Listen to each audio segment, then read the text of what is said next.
How to enable two-factor authentication on NordFX.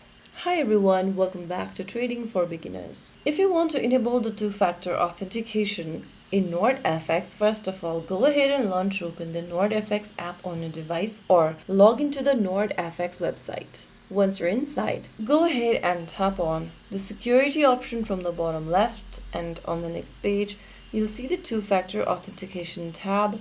Click the Enable Two-Factor Authentication and then enter your current password in the pop-up box. Once you are done, click Verify and you'll receive a verification code sent to you via your registered email.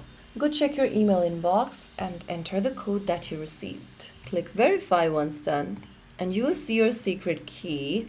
Go copy that secret key or simply scan this QR code from the top from your Authenticator application. You can go ahead and download your Google Authenticator or Microsoft Authenticator app and then scan the QR code or just enter the setup key.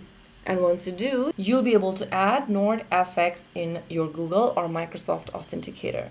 Now go open up your Authenticator app and type in the code that has been generated under NordFX and click on Enable 2FA. Now you have successfully enabled two-factor authentication on NordFX. And there you have it. From now on, whenever you log in or perform certain sensitive actions, you'll be asked to enter the verification code sent to you via your two-factor authentication method. If you found the video helpful, don't forget to like, share, and subscribe to our channel. I will see you again in the next video. Thank you for watching.